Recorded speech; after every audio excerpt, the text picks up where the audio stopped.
What's going on, everybody? I'm Ramon with DL Concrete and Landscaping. We've been getting questions about how we edge yards with a string trimmer, weed eater, whatever you want to call it. So we decided to make a quick video just to show you guys what we do. We're gonna be using the FS240R. It's a little heavy for this type of work. You might can use the FS90. There's a few lighter weed eaters that you can use instead of this one. But I decided I'll go ahead and show you guys how we do it. And for example, you gotta make sure you got some safety glasses on. You don't want any rocks hitting you in the eye or anything that might be in the way. They can come up, a piece of grass or whatever. We keep our guard on our weed eater just because some people aren't used to weed eating without the guard on there, and I don't want anybody getting hurt, so we just keep it on there. I'm gonna go ahead and show you guys what we do. Cut your weed eater on, and I like to turn it up like this, and put your hand on the back side so you can push in, and your two fingers right here, you can handle your throttle.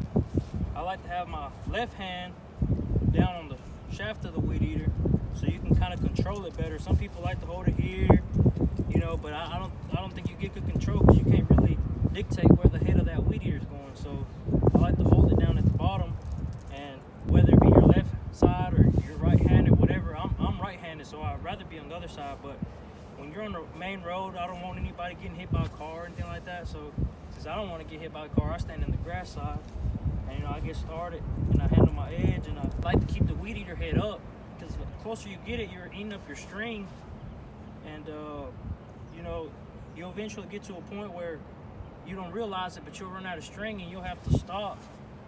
And instead of just bumping it, it won't come out anymore. You'll have to open up the head, pull out some more string, and then start again. So what I like to do is keep it up a little higher.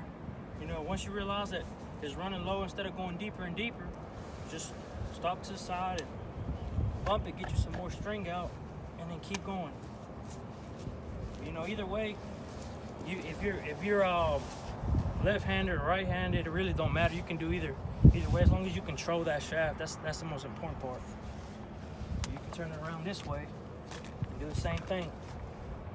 Press down on it, put your fingers, hold that shaft, and just keep going.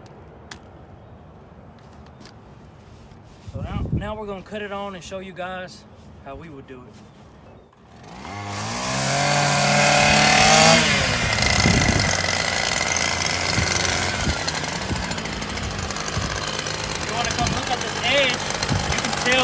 All the grass is grown up. Just look down the driveway. So this ain't bad. There's some that are a lot worse, and I can show you guys what you would do in that case.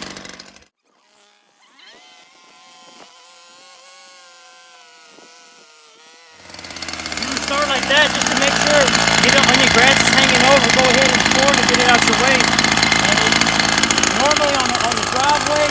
Right here it ain't bad, but on the driveway, if you have grass that's hanging over, you want to take the weed eater and go in the inside of it, clean it up, get it off the curb, and then you can turn the weed eater head, turn it over just like that.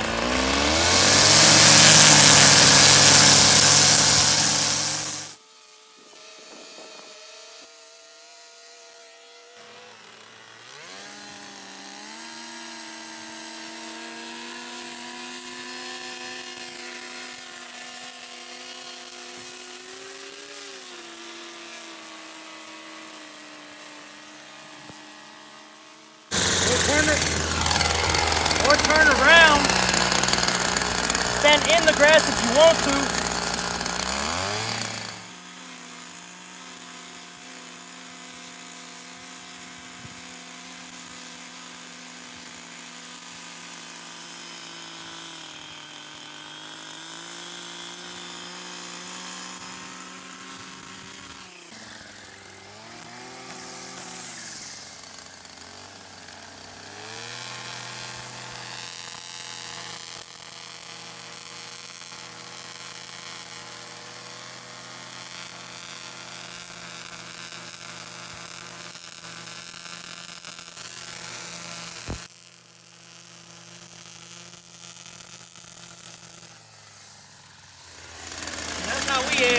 asphalt, you know, all our driveways or curbs, anything with concrete on the side of it, maybe even around flower beds or any landscape material that you might have put out for a bed. We'll edge around that too, make it look real good. We appreciate you guys for watching.